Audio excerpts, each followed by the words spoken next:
I raised my wife's daughter as if she were my own for 12 years. Then her mother betrayed me, told me to grow up and forgive her like it was some small misstep. I walked away. Now she wants me at her daughter's wedding. Let me tell you a story I never thought I'd have to spill. One of love, betrayal, and finally choosing to walk away when no one else seems to see your worth. I met Cassandra when I was 28. She was already a mother to a bright-eyed 3-year-old named Lily.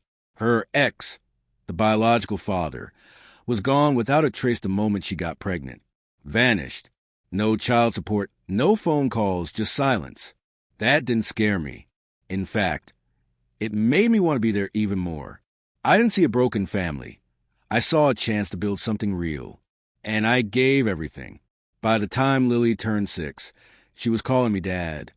Not stepdad, not uncle, just Dad. I was there for everything. Scraped knees, school concerts, birthday cakes, sleepless nights filled with fevers and nightmares. I taught her to ride a bike, cheered at her spelling bees, waited outside classrooms, and rushed her to urgent care when needed. I was the one who showed up when Cassandra was too tired, too busy, too somewhere else. But over time, she started to drift. More late nights, weekend retreats. She started guarding her phone like it held nuclear codes.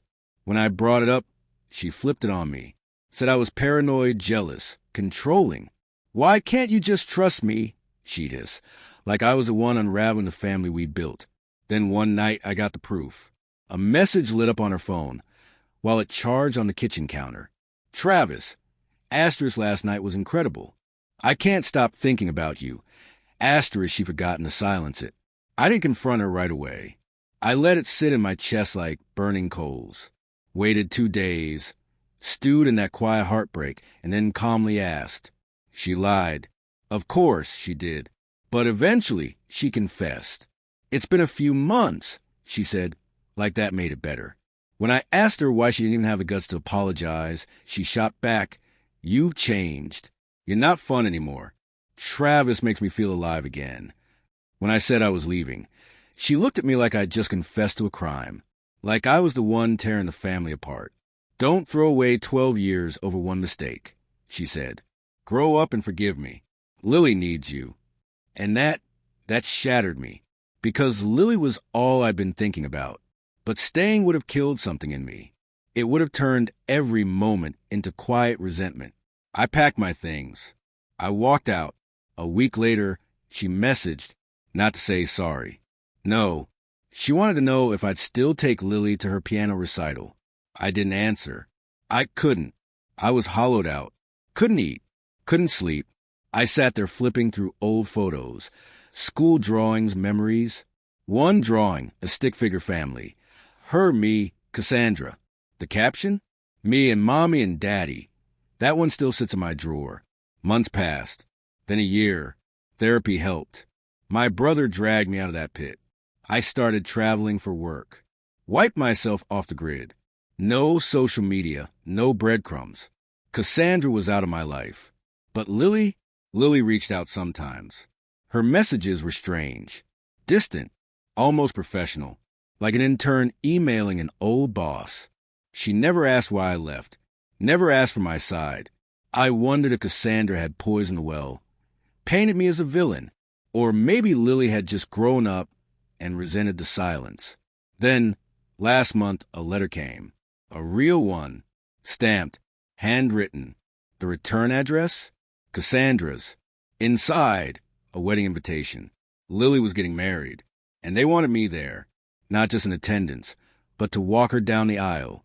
I read that line 5 times. My chest knotted up.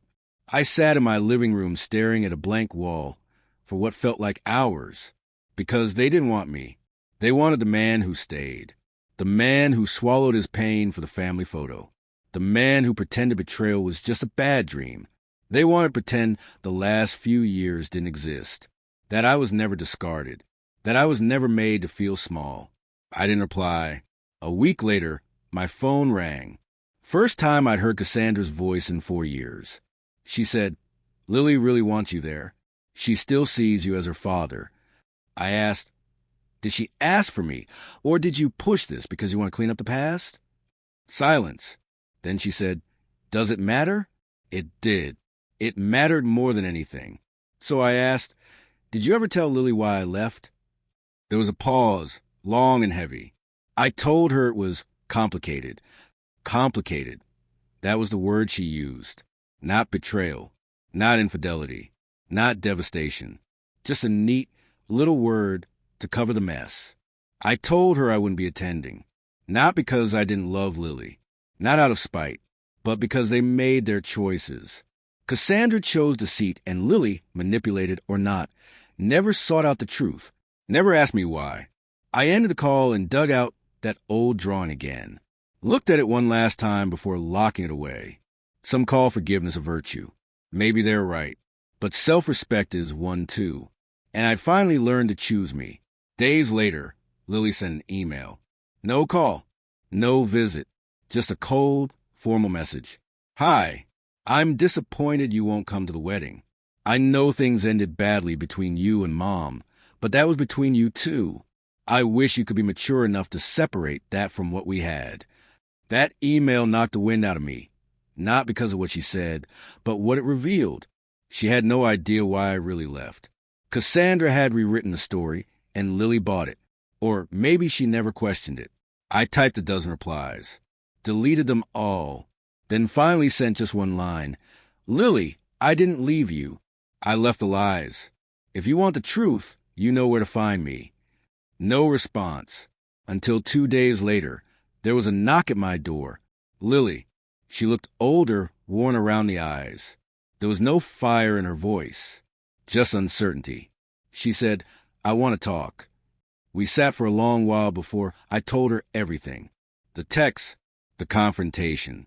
Cassandra's refusal to take responsibility. How she looked me in the eye and told me to grow up like I had betrayed her. Lily said nothing, just stared at the floor.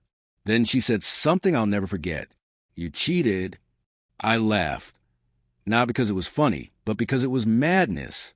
Cassandra had twisted the story that far. Told Lily I had been the one who was unfaithful. "Why would she lie about that?" she asked, like a kid trying to unsee the monster under the bed. I didn't need to answer. She saw it in my face. She knew. The curtain had finally dropped. But she wasn't finished. Lily told me something else.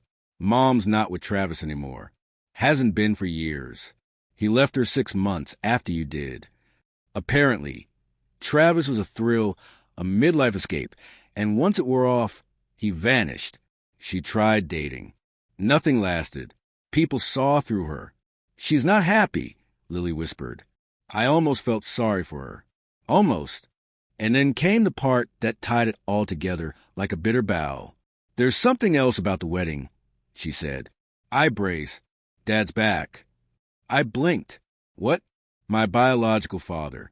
Mom found him last year. She invited him to the wedding. Said it would mean a lot to have him there." That was it. Cassandra didn't want peace. She wanted a performance. She wanted to stand between two men and look like the glue that held it all together. The poor woman who was abandoned and still came out strong. She wanted applause. And I was supposed to stand there while the man who ran out on Lily played father for a day. I looked at Lily. "Why did you come to see me if he's back in your life?" She didn't answer at first. Then she said quietly, "Because he's a stranger." "You're not." That nearly broke me again. But I'd healed too much to fall back into the chaos. I told her gently, "You don't owe her a perfect story, and I don't owe her silence." She left that night with glassy eyes and a heart full of questions. A week later, I got a message from a number I didn't recognize. It was Travis. Yeah, that Travis. He said, "Sorry, man. I didn't know you two were still together. She told me you were in some open phase. If I'd known you were raising her kid, I'd never have touched that mess." I didn't reply. I didn't need to. That was the final nail in Cassandra's self-built coffin. A week before the wedding, Lily emailed me again. This time, short and heavy. "You were right about everything. I told Mom not to come to the wedding. I asked him not to walk me down the aisle. I'm walking alone. It feels right. Thank you for being my real dad. I'm sorry it took me this long to say it. I stared at the screen until it dimmed. Then I let out a breath I hadn't even realized I'd been holding. She saw the truth, and this time she chose it. I didn't go to the wedding, but I sent her something. An old photo of us, her on my shoulders at the zoo, age 8. On the back I wrote, "You've always known how to stand tall. I'm proud of you. No fanfare, no hugs, just peace." And that was something I never thought I'd find.